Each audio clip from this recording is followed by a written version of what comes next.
रात्रि में शयन मैं नहीं कराता ठाकुर जी को, सुलाता मैं नहीं हूँ। एक और पंडित जी, क्योंकि दिन भर कभी वॉशरूम जाना, कभी बाहर जा रहे हैं, तो इतने पवित्रता नहीं होती, तो कई बार मैं नहीं कराता शयन, पंडित जी कराते हैं। उनका नियम है कि वो सारा श्रृंगार निकाल के एक तरफ रखते हैं, ताकि मैं सुबह आऊँ तो मुझे दिक्कत ना हो। तो रात में जब उन्होंने सारा श्रृंगार उतार दिया, दूसरे दिन जब मैं सुबह सुबह दोबारा गया तो वहाँ वो हीरा रखा था, निकले हुए श्रृंगारों में। मैं उनको बुलाया, मैंने कि भाई कल तो मैंने हीरा धराया ही नहीं ठाकुर जी को, ये कहाँ से आया? बोले नहीं, रात में जब मैं शयन कराया तो था ये। मैंने कहा ये देख सुबह की फोटो, मैंने श्रृंगार करके फोटो खींचा तो उसमें हीरा है ही नहीं। उसने कहा हमारे जी ये लो रात की फोटो, रात में वो हीरा था। और मैं कहूँ अरे वाह, मतलब हमसे कोई त्रुटि अगर हो जाती है ठाकुर जी अपने आप पूरी कर लेते। और ठाकुर जी नहीं करते होंगे ना, तो मुझे ऐसा लगता है सेवा एक अलग दृष्टिकोण हो जाता है। हमने कमरे में मंदिर में भगवान की सेवा की, उसके बाद हमसे कोई चूक हो गई ना, तो ठाकुर जी के कुछ अप्रकट भक्त हैं, वो वहां आकर के उस सेवा की पूर्ति कर देते हैं। ये लेकिन होता उनके साथ ही जो बहुत भाव से सेवा करते हैं, ऐसा नहीं किसी के संग भी हो जाता होगा। तो ऐसे कई सारे मिरेकल्स मैंने लाइफ में देखे हैं। कथाओं में, कथा सुनने के बाद में लोगों को बदलाव, इससे बड़ा मिरेकल और क्या होगा। नॉनवेज के बिना ना रहने वाले लोग, विदाउट ड्रिंक किए बिना ना रहने वाले लोग, कथा सुनने के बाद में ऐसा परिवर्तन उनकी लाइफ में आ जाता है कि वो बिना ठाकुर जी की कथा सुने, याद किए, वो रह ही नहीं पाते। ये बहुत मिरेकल्स देखे। एक मेरा एक वाक्य और है कि बद्रीनाथ में मेरी कथा चल रही थी और उसमें भीष्म पितामह का मैं प्रसंग सुना रहा था कथा में। तो भीष्म पितामह कौरवों के पक्ष के थे, पर वो भगवान के बहुत बड़े भक्त थे। उनसे ठाकुर जी ने पूछा, तुम ना मेरे को चुप चुप के याद करते हो, लेकिन तुम साथ देते हो कौरवों का, ऐसा क्यों करते हो? तो भीष्म पितामह का आंसर इतना बढ़िया था। बोला प्रभु, अगर मैं पांडवों के पक्ष में रहता ना, तो या तो आपके राइट में खड़ा होता या आपके लेफ्ट में, और बाई चांस आप मेरे ही सारथी बन जाते तो आपके पीछे। आपका दर्शन कैसे होता है मेरे को? क्यों? पांडवों में युधिष्ठिर, भीमसेन आदि ये सब तो अगल बगल में खड़े हैं ना, आपको साइड से ही देखते हैं। अर्जुन तो आपके बैक को ही देखता है। आपको सामने से देखने का अवसर तो कौरवों की तरफ से मिलता है। इसलिए मैं कौरवों के पक्ष में गया ताकि आप मुझे दिखते रहो। भगवान बोले वाह भाई, इसके लिए तुमने कौरवों का पक्ष भी करके? बोले हाँ। तो भीष्म पितामह का मैं प्रसंग सुना रहा था। बहुत अच्छी कथा है कि जब उनको बाण लग गए पूरे रोम रोम में, तब उसके बाद मृत्यु सामने खड़ी थी। चलो हो गया पूरा। भीष्म पितामह को वरदान उनके पिताजी ने दिया था कि जब तक उनकी इच्छा नहीं होगी वो मर नहीं सकते, चाहे उनके शरीर को बीच से कोई काट दे। भीष्म पितामह बोले अब खड़ी रहे सामने, जब तक मेरे ठाकुर जी नहीं आ जाएंगे ना, द्वारिकाधीश मेरे सामने नहीं खड़े होंगे, तब तक मेरे को छूना नहीं। तो मृत्यु देवी हाथ जोड़ के खड़ी थी भीष्म पितामह के सामने और वेट कर रही थी कि कब ठाकुर जी आएंगे, कब ये प्राण त्याग। भगवान द्वारिका जा रहे थे, लेकिन तभी युधिष्ठिर को कोई संशय हुआ, तो भगवान बोले अच्छा तेरा संशय मैं दूर नहीं करूंगा, भीष्म पितामह करेंगे, चलो। तब भगवान भीष्म पितामह के पास गए। तो भीष्म पितामह सामने भगवान खड़े हैं, भीष्म पितामह ने स्तुति गाई और स्तुति गाते गाते गाते अपने प्राण त्याग दिए।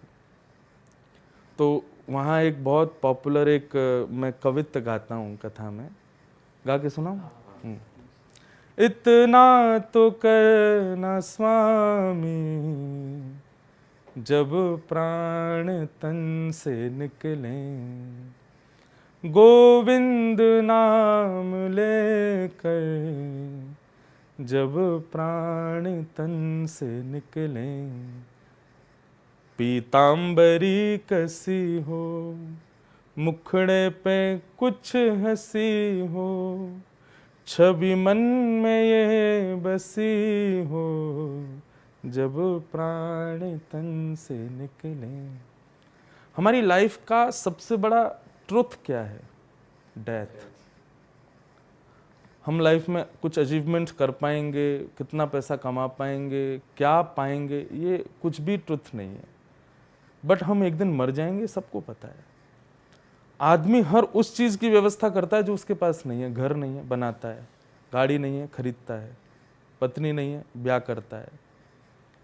लेकिन जो उसके पास है, डेथ, कभी उसके बारे में विचार नहीं करता कि वो कैसी हो मेरी। भीष्म पितामह ने पहले ही सोच लिया था कि मुझे ऐसे मरना है। तो इस प्रसंग को मैं सुना रहा था। अब ज्यादा प्रसंग में चला जाऊं मेरी कथा हो जाएगी 7 दिन की, आपको दक्षिणा भी देनी पड़ जाएगी। तो भीष्म पितामह ने पूरी स्तुति गाई और स्तुति गा के वो भगवान में विलीन हो गए। तो एक जो भक्त सामने बैठा था, कथा सुन रहा था, उसको पता नहीं क्या हुआ, पंडित जी थे वो, मैं जैसी कथा पूरी करके उतरा ना, वो रोने लगे। बोले महाराज जी अब मुझे नहीं रहना, मुझे भी ऐसे ही प्राण त्यागने जैसे भीष्म पितामह ने किए। मैंने कहा भाई ऐसा क्यों बोलो, मैंने सब कथा सुनो, अभी तीसरा दिन है कथा का। नहीं नहीं नहीं, बद्रीनाथ धाम है, साक्षात नारायण भगवान सामने बैठे हैं, इनको मैं देख रहा हूँ, अब मुझे कुछ नहीं चाहिए।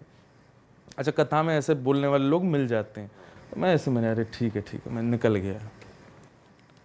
एंड यू वॉन्ट बिलीव कि रात में मैं सोया, सुबह 4 बजे जो कथा के ऑर्गेनाइजर थे वो मेरे गेट को खटखटाते हैं। मैंने कहा क्या हो गया? बोले महाराज जी हमारे साथ एक पंडित जी आए थे एंड कल कथा के बाद से उन्होंने ना कुछ खाया ना कुछ पिया, गंगा के किनारे बैठे रहे, रोते रहे, ठाकुर जी का दर्शन किया, रात में आए, मैंने तब भी कहा कुछ खा लो, बोले कुछ खाया नहीं, और बस बोले बेड पे भी लेटे नहीं, बैठ गए और नारायण नारायण नारायण नारायण पूरी रात बस जपते रहे। सुबह 4 बजे ब्रह्म मुहूर्त में, ठीक जैसे ही बद्रीनाथ के कपाट खुलते हैं मंदिर के, उन्होंने अपने कक्ष में प्राण त्याग दिए। और आई वॉज लाइक कि वो तो कल मेरे से बोल रहे थे इस बात को, और मैं जो कथा में इतने ब्रीफली ये सब चीज़ सुनाता हूँ कि भक्त ऐसे प्राण त्याग देते हैं, ठाकुर जी में विलीन हो जाते हैं, वो मैंने होते हुए अपनी आंखों के आगे देखा कि उस व्यक्ति ने बद्रीनाथ धाम में कथा सुनते हुए, और जो उसका मन था कि मुझे ऐसे प्राण त्यागने भीष्म पितामह की तरह, उसने किया। इस तरीके के चमत्कार बहुत हुए।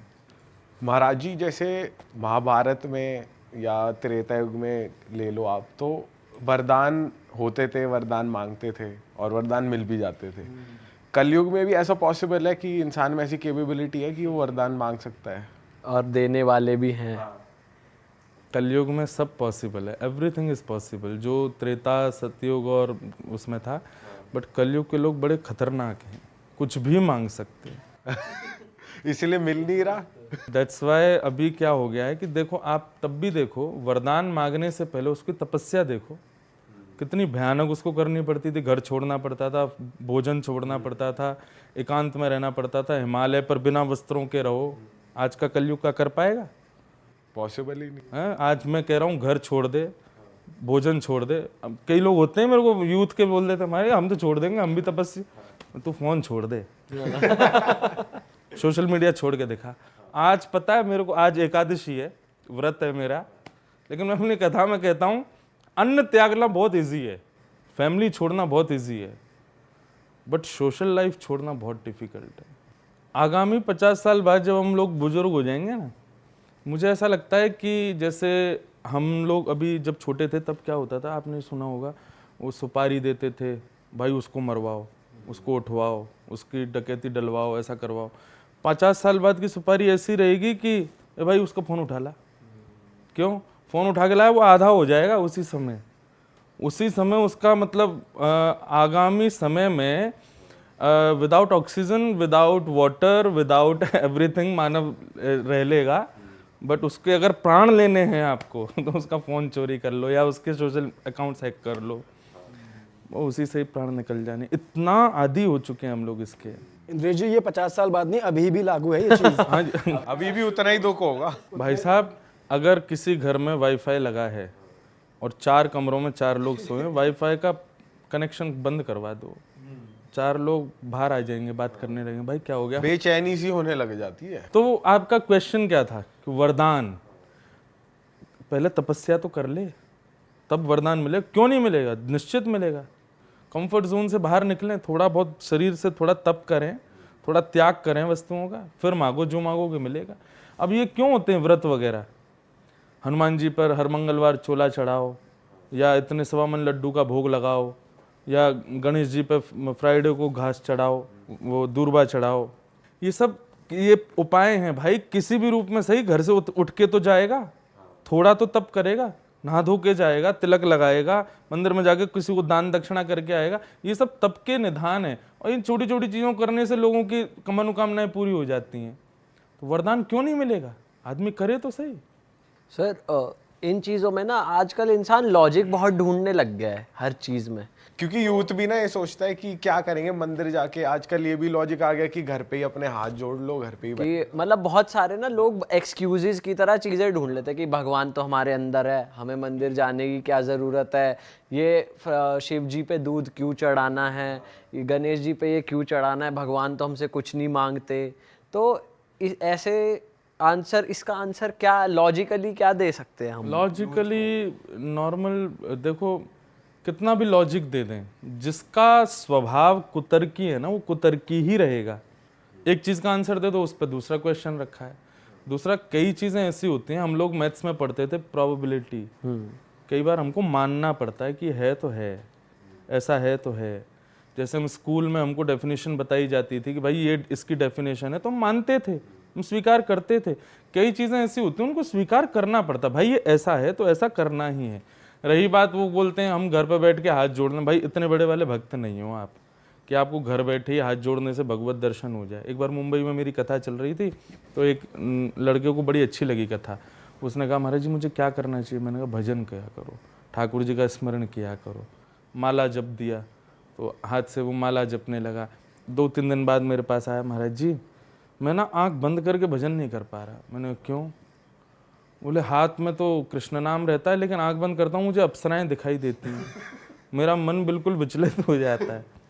अब ऐसे यूथ को वो क्या कमरे में बैठ के भगवान को स्मरण करेगा? वो उसको दिख जाएगा भगवान मंदिर में? भाई जाना पड़ेगा। स्वामी विवेकानंद ने इसका बहुत बढ़िया लॉजिक उत्तर दिया कि जिस प्रकार हवा सब जगह, फिर भी फैन जरूरत है? फील करने के लिए एसी की जरूरत है। ऐसे भगवान सब जगह है भाई, लेकिन उसको फील करना है, अंदर उतारना है तो मंदिर जाना पड़ेगा, ये करना पड़ेगा। ये कुछ विधान है वो करने पड़ेंगे आपको, उसी से ही उसका भाव निकल करके आएगा। हमारे पूज्य पिताजी महाराज बताते हैं, शिव जी या जो भी हम अभिषेक करते हैं भगवान के, तो वैसे तो शिव जी की कोई भी चढ़ी वस्तु को स्वीकार नहीं किया जाता, उसके अपने बहुत तार्किक अर्थ हैं जो शास्त्रों में बताए गए हैं। पर मेनली जब हम ठाकुर जी का अभिषेक करते हैं और जो संगमरमर का जो ठाकुर जी का विग्रह होता है, उस पर जब दूध, घी, दही, पंचामृत जिसको हम बोलते हैं, वो डाल के जब उसका सेवन किया जाता है ना, तो जो व्यक्ति पंचामृत का सेवन करता है, कुछ ऐसे उन सब के मिश्रण से कुछ ऐसा भाव निर्मित होता है, मतलब उन पांचों के मिश्रण से नहीं, जब ठाकुर जी पे डालोगे उस मूर्ति का स्पर्श करके वो जब आएगा, उसके सेवन करने से कई प्रकार की नकारात्मकताएं हृदय की नष्ट होती हैं और कई ऐसी भयभीत बीमारियां हैं जिनका आजकल इलाज नहीं है। बचपन से यदि कोई व्यक्ति पंचामृत का पान करे तो उससे वो कभी बीमार नहीं होगा। तो ऐसे कई सारे लॉजिक्स हैं उसमें, लेकिन बस बात वहीं आके ख़त्म हो जाती है, जिसका दिमागी कुतर्की है उसको कितने भी आंसर दे दो वो नहीं मान सकता।